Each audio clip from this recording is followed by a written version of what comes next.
And welcome inside episode 106 of Breaking Bats, presented by Not For Long Media. My name is Justin Ayers, and I am joined once again by Brian O'Grady. Brian, it's great to see you. I always enjoy I think they're probably monthly at this point, but whenever you come back on, it's always a treat. How are you? I'm good, man. It's good to be back. Good to be talking to you, just like old times. And man, there's a lot that's been going on, so the timing is kind of perfect with all the stuff that has been happening and has not been happening in baseball. Oh my God. It is like the last week, if you're an Orioles fan, was the best. We'll talk all about that.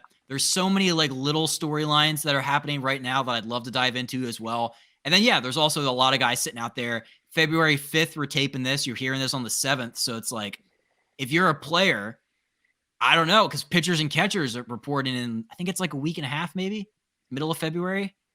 Is that the first day that, like, if you're not signed, do you feel like guys are like, oh shit, pitchers and catchers are already there? Like, we should get this thing going.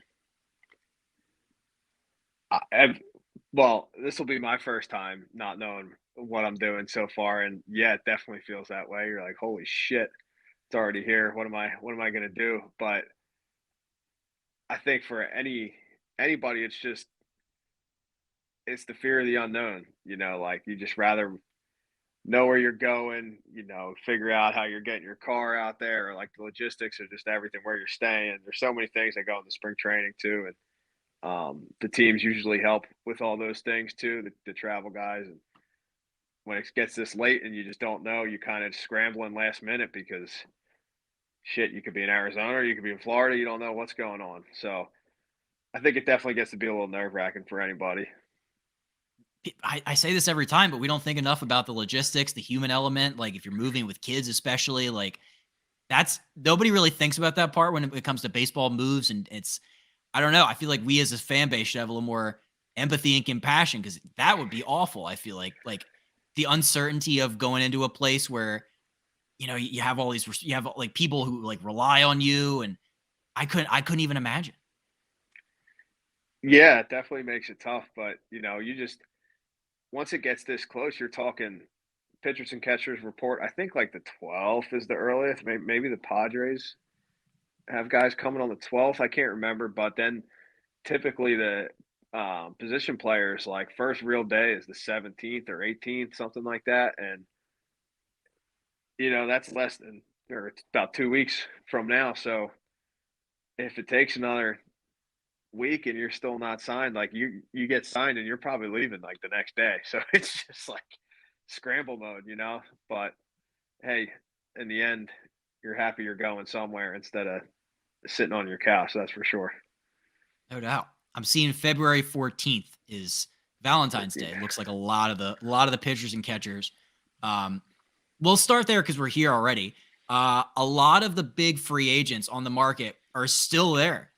And you don't think about, I think I said this earlier. These guys aren't necessarily going to be like hurting for like cash. Like, they're going to get their money regardless. So it's not that aspect of it, but the uncertainty of everything. So yeah, you look at Snell, Montgomery, Bellinger, Chapman.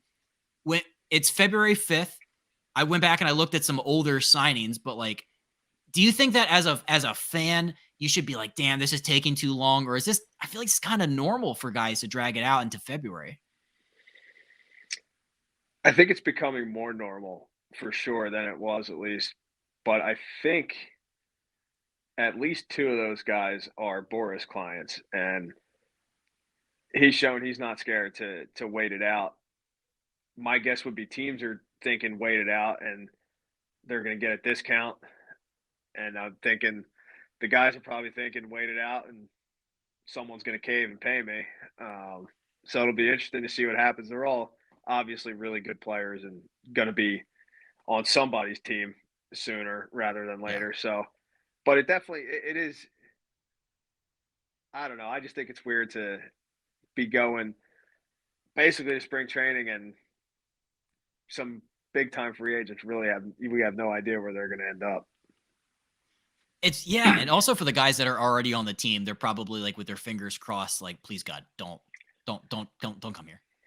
It's like when you're sitting on the like on an airplane, and it's like you have like the middle seat that's open, and like Yep. they're about to close the doors. You're like, yes, I get a free. Nobody's sitting next to me, and all of a sudden, Cody Bellinger sits right next to you. It's like, damn.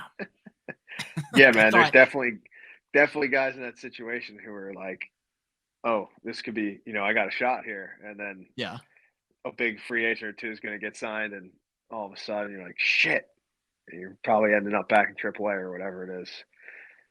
yeah. Or you think that you have you're gonna coast in spring training. Take it easy, like get some light ABs in. It's like every AB is life or death now because they just signed 300 million worth of whoever. Yep. Yep. That's how it goes. Manny in San Diego signed February 19th, and Harper signed in Philly on February 28th. He almost signed into March. That's crazy. But those are like such special players and special um, situations Yeah, that I don't think that'll happen this year. Um, those guys are really good players. Obviously, Snell coming off the Cy Young, and Montgomery with a great postseason run and just second half run or whatever after the trade deadline to the Rangers, and Bellinger having the kind of comeback year. But Manny and Harper that year were just a different kind of monster. once in a generation free agents. Yeah, I mean that offseason was the 2018-2019 offseason was awesome. But this offseason, money's still being spent because as of today, as of Monday, when we recorded this, I'm so glad we taped on Monday because now we have something to talk about that's like big and pressing. Bobby Witt Jr. re-signed with the Royals for 11 years, $288.8 million. Why did they put the 0.8? Side note, why did they put 0.8 at the end? that's a great question. I never even thought about that. But yeah, like why not just round it up or round it down, or what's the extra 800K for in there? Like that is pretty funny now that I think about it. Have you seen guys that are like they'll have a contract that's just like the weirdest like non-round number? I've never even really thought about it until you just said it right now. Because it is, listen, 800K is a lot of money. But when you're talking about 288 million and that extra like 8K is in there, it's just kind of like, what was that for? Or why didn't it go to just 289 instead? Why goes Like to it is 289? funny. Yeah. I don't know. That's a It's great like an question. arbitration where the team and the player are fighting over like 100K. Yeah. Yeah. That's pretty good. Now I'm always gonna remember that. Non-round numbers and big baseball contracts doesn't make any sense. Uh so Bobby Witt 11 288.8. There's team options at the end for 3 more years, which could bring it up to 377 over 14. So that's kind of cool. He does have an opt out after the 7th, 8th, and 9th and 10th years. I didn't realize there was that many opt outs. So he'll be like 30 years old if he wants to use some of those. This is a legitimate 5-tool player, and I'm so glad he re-signed in Kansas City because, as we'll talk about, I'm all in. I'm drinking the Kool-Aid, but I wanted to hear your reaction as this thing's only a couple hours old. Man, he's a stud. I'm glad that he's getting paid. I think it's a great deal for both sides. Gives the Royals, some stability and can attract some other players because of him. Also, financially, lets them know where they're at. I think for him, you know, worst case scenario, him and his family are set.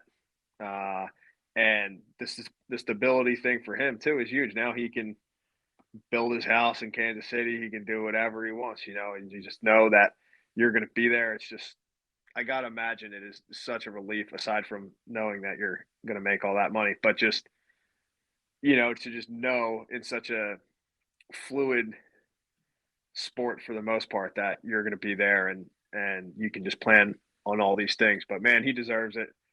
He's a great player. It's cool to see these contracts kind of happening more often now. I love these like big pre-arbitration or like buy out the arb kind of deals. I feel like there's not that many of them that blow up. And even if they do, they're on the lower side. But like Julio Rodriguez, that one kicked ass. Bobby Witt, it's gonna kick ass. Like when you have a player and it's a homegrown guy and you know everything about him and he's like 23, like Bobby Witt Jr. is, like Yeah, there's no reason why you shouldn't do that. You shouldn't play the waiting game and get close to free agency and make everybody sweat it out like, ooh, is he going to resign? No, because his price is way higher than it was 4 years ago or whatever. This is so like in last year, 4.4 WAR. He's the only player in his first 2 seasons to have 50 home runs and 79 stolen bases in the history of baseball. It's pretty good. It's pretty good. Pretty Yeah, good. I mean, listen, like I said, he's taken care of, his family's taken care of, and on top of that, all those opt outs at the end, if he's just playing unbelievably, he can go and make even more money. So I think it's just a win win, and shows the Royals are trying to get serious again, and I think it's just good for baseball in general. Didn't Manny do that where like he signed his initial Padres deal and then he opted out to get more money from the Padres? Is that how that went? I think it was this year.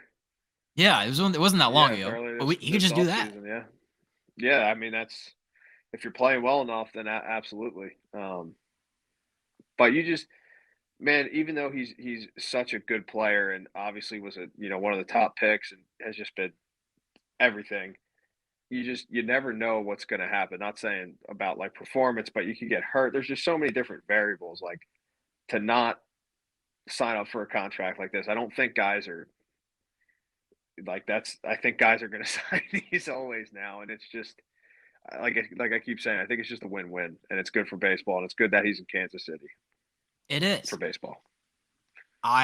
So another Kansas City Royals move that kind of went under the radar. It was our guy, Adam Frazier, 1 year with an option for 2025, 4.5 mil guaranteed. He had a career power year last year with the O's, 13 home runs. Guy was mashing it. It's an interesting situation though in Kansas City because the Royals have their second baseman of the future, Michael Massey, and they very clearly told Frazier apparently like he's our guy. You might have to do the utility corner outfield DH occasional second base kind of thing, which he was I think he said he was perfectly fine with. Um, Here's a fun nugget, and maybe this is where your brain went too. Frazier's last couple teams that he's been on have all been kind of like these upstart teams that have gone to the playoffs, the 22 M's, the 23 O's. Do you think the 24 Royals could be in that same ilk? Maybe it's the Frazier effect. Sure, why not? I think Frazier is a good clubhouse dude, and he's just a good scrappy player. He's just one of those guys you want on your team, going to get the job done, can move around, and like I said, is a good dude to have around. So it doesn't surprise me that those kind of teams or any team wants them. I think the Royals manager is Matt Quatrero, who was the bench coach in Tampa when I was there. Great dude. I think their culture they're building there now is probably pretty cool, and it's just a good matchup. Frazier does not strike out. He puts the ball in play. 19% whiff percentage. That was in the 84th percentile. The average hasn't been great the last couple years. It hasn't been a traditional Frazier high 270s, 80. That's usually 220s, 230, something like that. But yeah, I think he's because remember we had him on. And he was like reluctant at first in Pittsburgh to play the outfield, and now that's probably one of the reasons why he's like, locking on with all these teams. It's like, oh, you can play left and right. Yeah, we'll take that. Yeah, be able to move around, and I don't think when you talk about the hitting aspect, I think in Pittsburgh he was just such a staple in that lineup every single day, no matter what, that it was the best of his abilities could come out, and he had less to think about there because he just knew he was going to be in there playing, leading off, whatever it was, and since then bounced around a little bit, and his roles have been different, but he's still a really good hitter and a really good player, and I'm sure he'll have a good year this year. No doubt.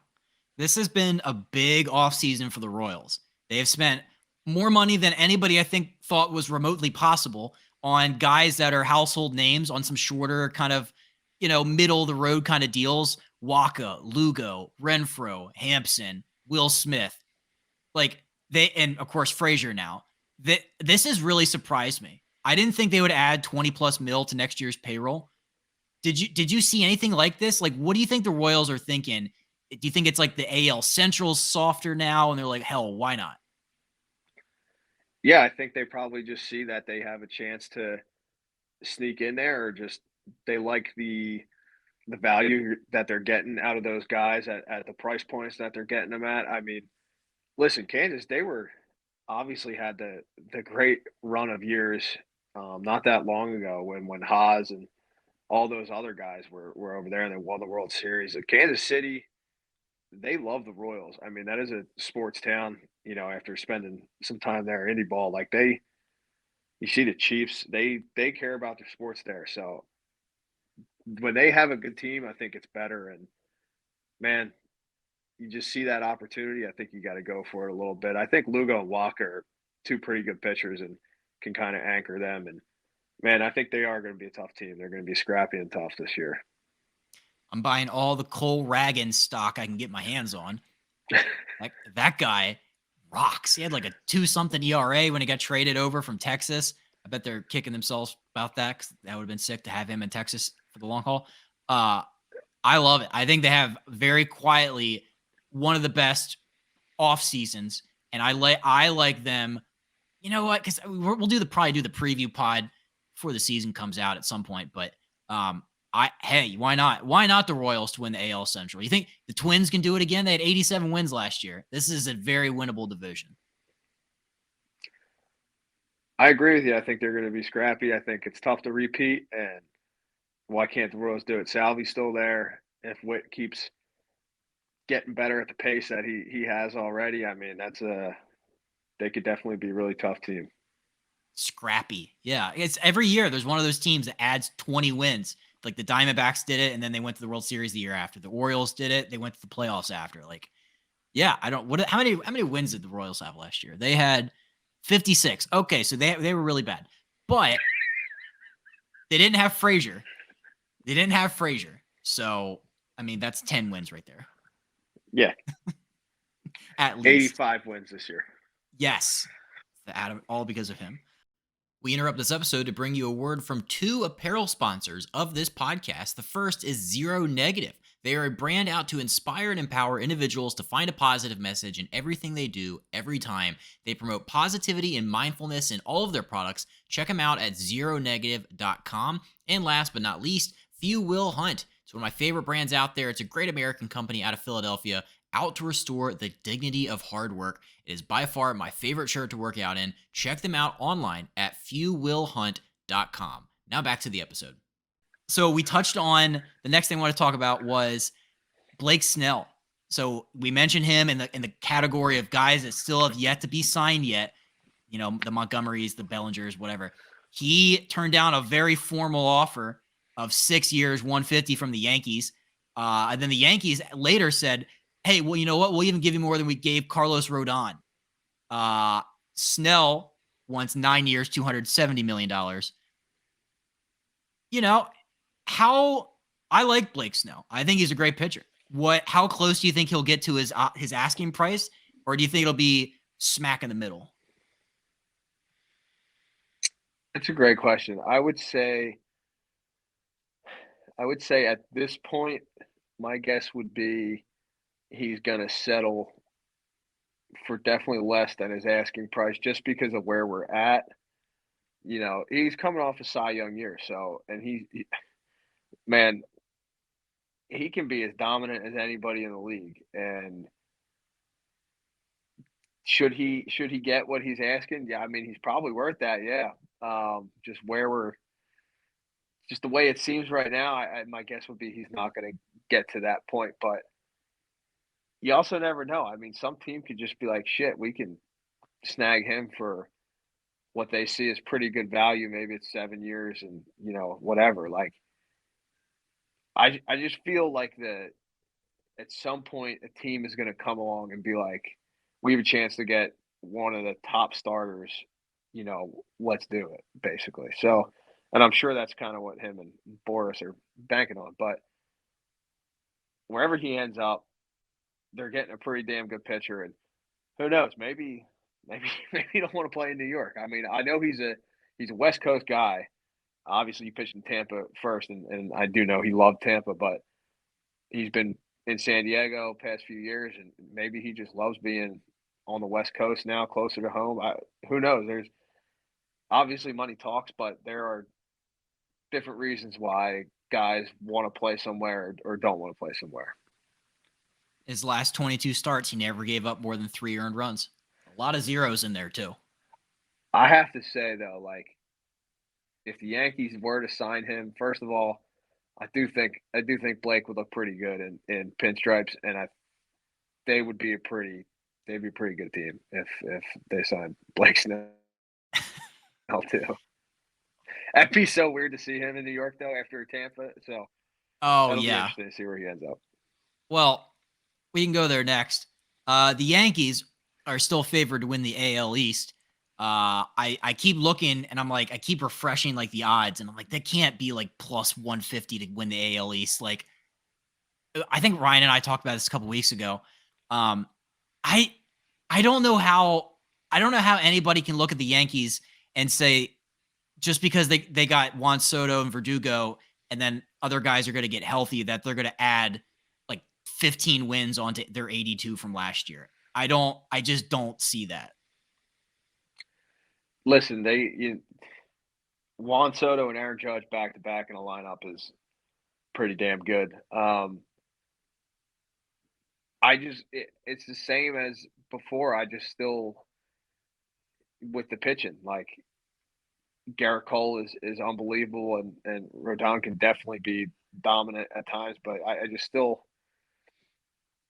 to me, it's up to the pitching staff, and if I was making those odds, I think I would have Baltimore ahead of them, especially after now, getting Corbin Burns. It's like, man, I said it to you last year when we talked about Baltimore in the playoffs that they were going to lose, but that this year they were going to be a really scary team because all those guys are young and going to, get better, and they got a taste of the playoff atmosphere and all that stuff last year.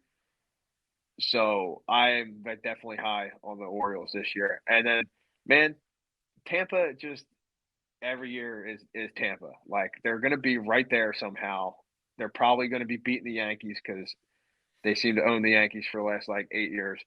Oh yeah. And like, man, it's a tough division. It is. Those three teams are going to be, and then Toronto. Who knows? I feel like Toronto has like the potential to be really good too. Will that happen or not? I feel like it could. I feel like they could swing big either direction. Um, so if I was taking the Yankees or the field, I'd probably be taking the field there. But also at the same time, if Soto and Judge both are playing like MVPs, I mean, I think Soto might hit about 60 homers there in that Don't short say porch that. to right. Please stop saying that. I've Dude, already ran through. he is like the most Yankee guy. I feel like when I see him in pinstripes hitting that short porch and right, it's just going to be like a match made in heaven. Like it's just perfect. Guy can't play defense or run the bases. How about Salty that, huh? Nationals fan. He was my favorite player. I went to his very first. I saw him hit his very first home run in 2018. I was there. It was like in the 5th row. I'm like, this is my guy. And now I have to watch him in the Bronx. He's probably gonna have cool sunglasses on and just do cool shit all day. I have to Dude, nitpick him to make myself feel better. I don't love it. we were we talked about that immaculate grid where I was like the lowest percentage in the history of the immaculate grid. And that year with the Padres, for whatever reason, in AAA, we had like no outfielder. I only played outfield, even though I always played first base too. Like we just had a ton of infielders, no outfielders. Haas was playing first in the big leagues. Like I was just playing outfield. And that game, we kicked the shit out of the Nationals. And I ended up at first somehow because they took Haas out. And I'm like, oh, I hadn't taken a ground ball. Well, that's not true. I was taking ground balls, but I hadn't seen one in the game since like spring training. And I'm like, fuck. And Juan Soto, we're up like 20 runs, literally. It was like 24-2. And I'm playing first, dude. And I'm pretty sure he hit a homer to right field that was like, I'm like, oh, holy shit. Like one of those off the bat where it's just like, what? And then I think it was that same game. I could could be mixing it up. It could have just been the series, but I was only at first once, so I think it was the same thing. I'm pretty sure he hit a line drive right off our pitcher's ass. I think it was Nabil Krismat, and I was just standing. And he came to first, and I'm like, God, I'm just glad he didn't hit one of those in my face. Like they were hit way too hard. And then yeah, he tried to stretch a single into a double when I was in center later in the game, threw him out. So it's all good. My bad. Sorry about it. Oh my God, yeah, he can hit. He can hit. Can't field though. Yeah, you think it's funny now, but then wait till he bobbles a ball or like fucks it up in the corner and gives up the winning run. Yeah, how about it then, Yankee fans? Hey man, he won a World Series in Washington. I know, it was so cool. I just miss him so much. Oh, life's tough. Yeah, you can't always get what you want. Nope.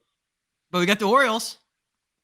How about them, dude? They got Corbin Burnes for DL Hall, Joey Ortiz, and we can apparently trade draft picks now. So they got the 34th pick going back to the Brewers. That was a top 5 day of my life. And then they got the new owner like the day before. So it was like the coolest week ever. This is a Mike Elias masterclass trading for, it's 1 year of Corbin Burnes, but what a year it will be. This was the need that was staring him in the face all winter. Does this take a 101 win Orioles team and make them even better?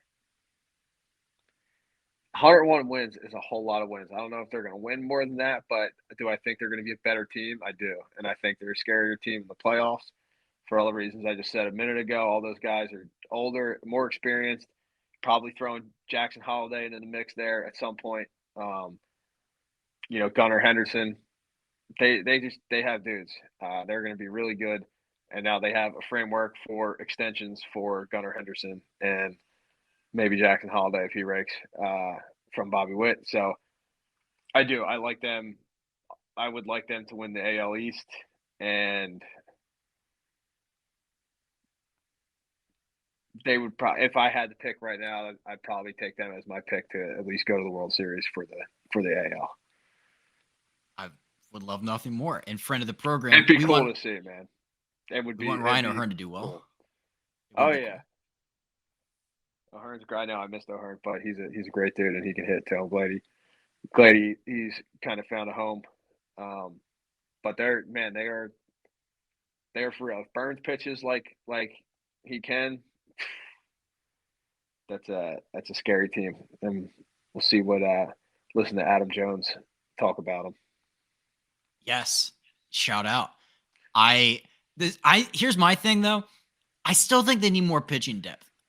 I still like they need more like starting pitching depth because this move was great. Don't get me wrong. It pushed everybody down in the rotation to the spot where I feel more comfortable. Like Bradish, I love as number 2. Grayson is to be his second year. So yeah, I would like him to have to think like he's an ace. Like pitch your heart out, dude. But like we don't need you to be the Rock. We got 2 other ones. And then they have John Means coming off of surgery, and they have Dean Kramer, who's good. But I would like one more pitcher. I don't know how that would work, or maybe I don't know where you would play, but I think pitching depth. I feel like how many starting pitchers realistically do teams go through in a year? You need like 7 or 8, don't you? Yeah, I mean,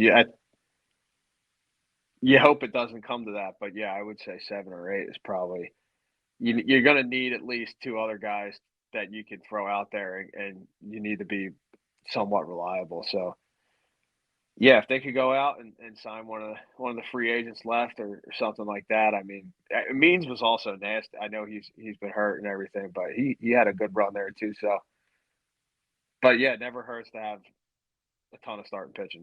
That's for sure. Yeah, this might be nitpicking. This might be like Juan Soto can't run the bases in terms of like problems to have. But yeah, I think now that they have Burnes, maybe get some more depth in there. Also, here's a Burnes fun fact: if they let Corbin Burnes walk, they get a compensation pick that's roughly the same as the draft pick they traded to the Brewers. Nice. When could we start trading draft picks? I didn't know this was a thing. Honestly, I think like 2 years ago or so. Like recently, they changed it. It's like, yeah, I guess they want to be like the NFL. Because I feel sense. like, yeah. Why wouldn't you be able to, Do you remember what they did to Trey Turner when he was a Padre? No. Well, the Nationals traded. I think they tried it when it was like a 3-team deal somehow with like Tampa and the Padres and the Nationals, and the Nationals got Trey, but his rights were still owned by the Padres, so he had to play in the Padres. It was like probably like Fort Wayne or something for like 2 months before he could officially be eligible to become traded to the Nats. So No shit. I don't remember that. I know he was traded by the Padres, but I don't remember that. That's crazy. I forget if they traded like the pick, like if they like traded the pick before they drafted him or something. I don't know, I have to go back and look at it, but that's one of the weirdest. Like, whenever you get like a 3-team trade, it never makes sense to me. Yeah, it's a weird scenario. I don't really know how they approach each other about all that, but if you're right and yeah, Turner was like traded but had to play in Yeah. the Padres system for 2 months, that's crazy. It's like awkward. It's like I'm not gonna be Yeah, yeah. it's awkward for him. It's Um, awkward for everybody. Yeah, yeah. It's like, why can't I just can I just go over there now, please? yeah. Um, then I wanted to also ask you about the Padres' rival, the Dodgers. So Mookie Betts was at Dodger Fest, which is such a cool name. Um, he had a quote that went viral on Twitter, which for sure will not be used against him later this year. He said, quote, every game is going to be the other team's World Series. It is what it is. How do you think he'd like to have that one back? Yes and no. I think it's well, when someone's asking about your own team, it's hard to not say good things about your team, but at the same time, it's just giving more ammo to everybody else. And yeah, the Dodgers probably going to get most teams' best shot throughout the season, or the team's going to be more pumped to beat the big bad Dodgers? Yeah, probably. But it's that fine line of like talking up your team, but not saying too much to really sound like a jerk or piss other teams off, basically. But at the end of the day, man, he's probably just speaking the truth. Yeah.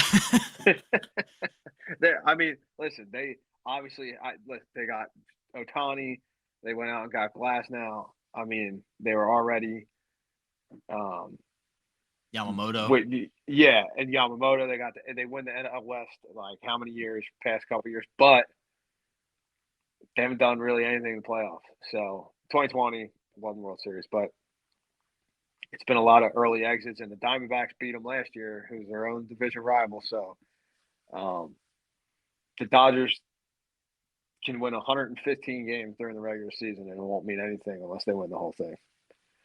Good point. I also don't count the 2020 World Series victory for them. That was Me either. yeah. It robbed you of a ring. Right back there. Is that the World Series jersey? Yeah, it is. Oh, I didn't know that. That's You can't. sick. The patches like in the ceiling fan light. Oh, Yeah. Yep. damn. That was what could have been. What could have been? Could have had a Me, ring. me and Would you have me and gotten a Nate. ring if they won? Yeah, Yeah, I right. got You're on the team. the AL championship ring is right over there. I'm surprised that's not more prominently displayed in your home. Yeah, but no, during the World Series, I was sitting in the suite with Nate Lowe and a couple other guys watching. Was Fleming on the team or was he with you guys? He might have I think pitched in the World Flem. Series now. I think I about it. think Flem was in the bullpen. Yeah. Shane was too. Shane debuted in the playoffs. It was like who were the extra guys there? It was like me, Nate, Juan DeFranco, No Vidal comment. Brujan. Who were the pitchers? I don't remember who the pitchers Oz? were. Boz didn't come to the playoffs or to the World Series at least. I can't remember the pitchers. Lefty Sean, Armstrong. Sean Gilmartin. Oh. I can't remember who the other pitchers were. Were you guys It was all only just sitting? it was like 7 of us. Yeah, so we were like because it was still COVID, so it was like if somebody tested positive or whatever, like we had to be there, and so we would just work out on the field earlier in the day, go back to the hotel, go back for the game. it was just a whole crazy times. It's a shame you couldn't sit in the dugout. They wouldn't. You can only have a certain amount of people in the dugout, but it was still cool. It was, Obviously not as good, but still cool. Yeah. I mean, look, you batted 400 that year. People forget. They can't take that away from you. They can't. They cannot do it. 2 for 5. I tell people that all the time. I was like, Double. Brian batted 400 for them. You can only do what you can do. Are the Dodgers the new evil empire? Have they taken that from the Yankees? Because they spent $1.1 billion this offseason. Yeah, I think so. I think a lot of people, especially now, probably want to see the Dodgers fail. I think a lot of people still like seeing the Yankees fail, but yeah, after you just the amount of talent the Dodgers have is pretty ridiculous. Let's be honest, but that's the beautiful thing about baseball is that does not guarantee you shit, and we'll find out. I think one of my favorite tweets was after they signed, it was either Yamamoto or Otani. It was like, who can stop the Dodgers? And everybody was like, probably an 88 win wild card team. Yeah, but it's so true. I mean, it's baseball doesn't make any sense, man. It really doesn't. So we'll see. They're going to be really good. They definitely are. But when the playoffs come, Corbin Carroll's going to hit a couple homers against them or something and send them home. Yeah. I mean, Diamondbacks are still there. Same team. Like, just about, yeah. Minus a couple guys. Yeah. They very much could be pushing the Dodgers all year again, which this podcast is hoping for. We interrupt this episode to bring you a word from the official sponsor of Not For Long Media and the Breaking Bats podcast, the original Fudge Kitchen. It is a staple of the Jersey Shore with 6 locations in Cape May, Wildwood, North Wildwood, Stone Harbor, and Ocean City. The original Fudge Kitchen makes all of their fudge in store, guaranteeing a delicious product, so stop by and let them know that Not For Long Media and Breaking Bats sent you. Check them out online at fudgekitchens.com as they are shipping fudge and sweet treats all across the country. Now back to the episode. Couple last things. Tommy Pham will stick in the NL West. Tommy Pham, so I saw this on Twitter and it's like he's rumored to have said he wants to come back to the Padres. I was reading today that apparently 8 teams are interested in his services. Do the Padres do reunions? I know some teams are very much like they just don't do that. I think Tommy can still swing the bat pretty well, so someone's gonna sign him. Tommy is in great shape and works as hard as anybody I've ever seen. He probably takes more swings than anybody I've ever seen. I know for a fact he's traveled around this offseason, trying to get better at hitting. He never stops. It's pretty amazing. So I think Tommy really liked San Diego, and obviously there's still a lot of those dudes there that he was buddies with. And the Padres have a need in the outfield right now, so I think that rumor just kind of makes sense. They fit. So we'll see what happens here soon. But man, Tommy can hit, and you're going to get 100% from Tommy every day. No doubt. His numbers last year were good. Like, I also 22 steals, 16 homers. He batted .256. Had some really good at bats in the postseason with the Diamondbacks. He did say though, I don't view myself as a platoon player. I still want to play every day. Which I think he probably has earned that right with the numbers he's still putting up. Yeah, I mean, I don't know what his splits are, but I don't remember any glaring can't hit righties or whatever. But yeah, some teams just that's kind of the way they think. But Tommy can hit. That's all I know, and he's going to be playing somewhere. I hope so. 8 teams. That is awesome. That's got to be so cool to be like, yeah, your agent's like, oh man, the phone is buzzing off the hook right now. That's cool. I pull up the Padres depth chart. Here's their starting outfield as of today. It's Tatis in right, Jose Owascar. Did I pronounce that right? I hope so. He's in. Yeah. Azokar. Azokar? Sugar. Fuck. Okay. He was He's the center in fielder. AAA with me there. And Cal Mitchell is your left fielder as of today. This is according to Fangraphs projections. And Matt Batten's apparently starting at third. So shout out. Batten's the best. Yeah. Azokar and Batten were with me in AAA. There, they didn't debut that year. They didn't debut until I left, but they're both really good dudes. That's. Batten was like a 30th rounder from like Quinnipiac or something, and just like grinded. He's just a grinder. Good infielder. Just grinds out at bats, man. He's quality human. 32nd round. I didn't 30 realize they had second 32 rounds. Yep, and I think Azokar played pretty well for them actually. Or has he can run, and swung the bat decent for him. Another good dude. Nice. Hey, you know what? I'm not closing the door on the Tommy Pham reunion. All right, we'll do two fun things to end. MLB Network tweeted this the other day. They were like, which player, past or present, whose swing could you watch all day long? And I mean, like the easy one is like a lefty, like Ken Griffey Jr.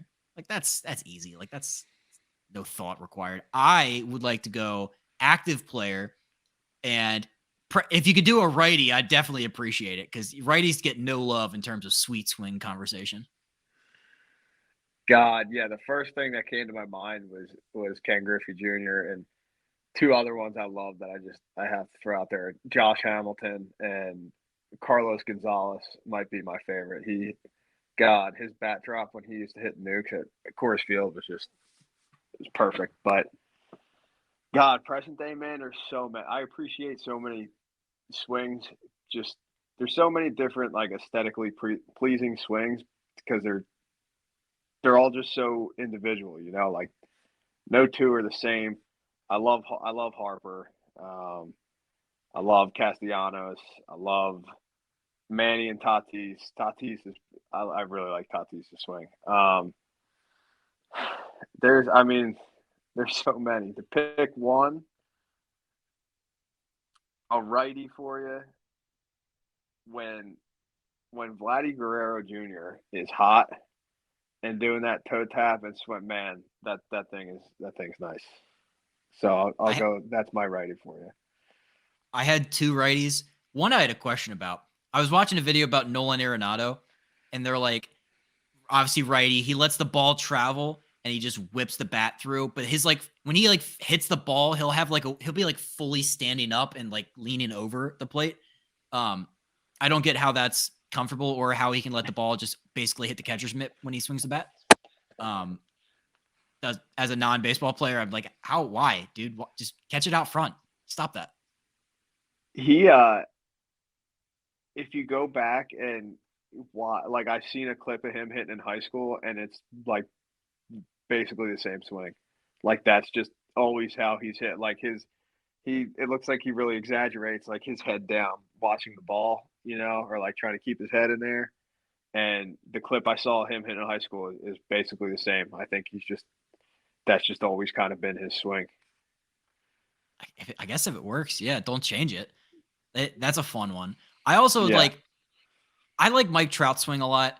I know it's not pretty, the two-handed finish, like quick through the zone. I've always appreciated Mike Trout's swing. I don't know. I feel like you don't see that many like short two-handed swings anymore. Yeah.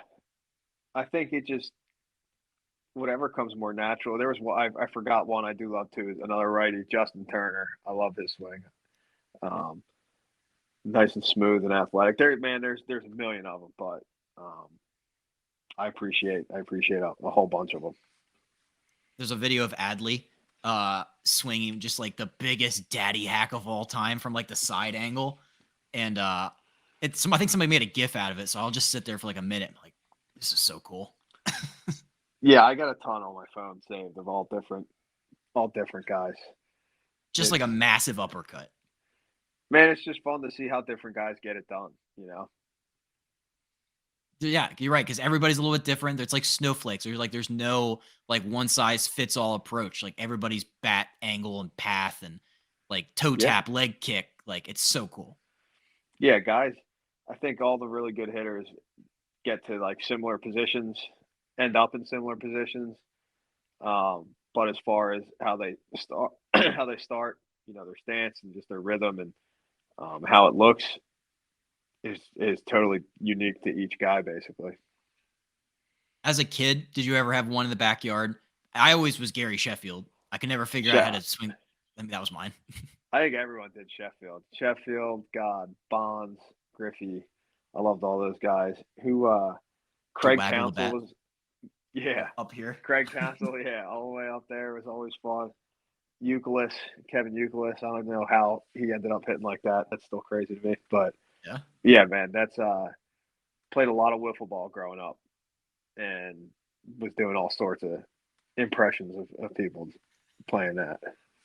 You never get the timing right when you're sitting there waggling the bat. Like the pitch would come, it would be in the wrong spot. Like, I don't know. I saw a clip he was trying to teach. I don't know if it was his son or if it was just another like kid on his son's team or something. Like he was trying to tell him how he did it, and I was listening. I'm like, I can't do that. Yeah, some guys like the bat tip like that, and some guys just it's all different style and timing, man. Sheffield had that timing right there. probably took him forever to figure it out. Yeah. The last one, I had this as kind of like a top 5, but I'll go to you first. This is players you want to grab a beer with. Um, you're in a unique position because you could do teammates and non-teammates. Yeah, so Nate Lowe was definitely we had fun. Um, so that was one teammate that I was with. Um, my number one who non teammate is Matt Stairs, if you remember who that is. Phillies legend because he hit an absolute nuke against the Dodgers, pinch hit bomb against the Dodgers in the NLCS way back. And God, I was in high school, so this was like I forget Oh if it eight. was the year that it was either '08 when they ended. I think it was '08 when they won the World Series. But he had a pinch hit, absolute bomb, and like in my head, he was short, thick dude, and in my head he took hacks. He took hacks, and in my head how it happened was he was just sitting there all game, didn't take one swing, and Charlie Manuel was like, Matt, you're hitting, and he just like took one warm up swing and went out there and just took the biggest hack he could and almost hit it out of Dodger Stadium. And apparently that is like basically what happened. He was just sitting there all game watching and went out there and hit a bomb. But he looks like he can drink some beers and probably has some pretty good stories. That's a great one. That's so my criteria for like dudes I want to drink a beer with. It's like you have to be able to tell good stories or just like be a good vibes, like all around guy. So here are I guess you can call it top 5. Here are the top 5 players I want to grab a beer with. Max Scherzer. I know that doesn't immediately jump off the page as let's drink with him, but I feel like he'd have a fuck ton of stories. And also, one of my all-time favorite interviews, I think it was in 21 when he was with the Dodgers. He was trying to do a post-game interview. He didn't have a shirt on. He couldn't figure out the like microphone. And I think he just gave up and said, "I'm drunk." So guy puts him down. I feel like that'd be a fun time. Rich Hill. I don't know. What I know about Rich Hill is he pitched forever. He played on like 100 different teams. He had the nickname of Dick Mountain, and he had it on his jersey. So he's probably some kind of funny. I feel like he just have some really good stories. Like, hey, your first at bat or first pitcher or guy you struck out. It's like Miguel Cabrera or something. That's kind of cool. He's a Michigan guy. So yeah, that might be a fun one. I saw Garrett Stubbs in the postseason wear a Budweiser heavy like case as a hat and had overalls with a pouch for beer. I mean, what else do I need to say? That's like he's like an all-time vibes guy. I would like to grab a Bud Heavy with Garrett Stubbs. Joey Votto, I doubt he drinks, but if he ever wants to get like a kombucha or like a green juice, I will sit and listen to Joey Votto all day. All of his interviews are fantastic. And my number one, is Adley Rutschman. I feel like we would just sit and quote the show, "I think you should leave," back and forth to each other. Um, and also one of my all-time favorite memes is, so the Orioles clinched the postseason, or they clinched the AL East, and then the next day he was scratched because of an illness, and they cut to him in the dugout, and he was the most hungover anybody's ever been. So I feel like that's just a good time. Those are some good ones. I did forget Tim Hill was another good teammate that had a beer with. He's a gem now on the White Sox, but just a funky lefty sidewinder, crazy dude. It's just he's a good dude. He's another That's good one. yours. That's yours and Strom's guy, right? Yeah, yep. Him and Strom were buddies. I think Strom said he wore 25 because of Tim Hill. He probably did. Yeah. I'm pretty sure he came on. I think that's because I was like, why do you wear 25? That's like a first baseman number. And he's like, my best friend, he likes number 5. And also he's like, I like Tim Hill. So I think Tim wears 25. Yeah, they were good. They were with each other in Kansas City before San Diego too. So yeah, they're pretty tight. But they're both good ones. That's also, did you know that this past year in Philly was the first year Matt Strom and Hosmer have not been teammates? No way, really? That's crazy. KC, it was KC, San Diego, Boston. I feel like I'm missing one. Yeah, he's always been with Eric Hosmer. That's funny. I did not know that. I miss Hosmer. Hope he's doing okay. I say this every time his name comes up. I'm always just like, whatever you're doing out there, man. Hope you're doing good. I think Haas is doing all right. He's hanging out in Miami. So much money. Being a dad, and Manny's wife's pregnant now, so they're probably hanging out, and it's I'm sure Haas is doing just fine.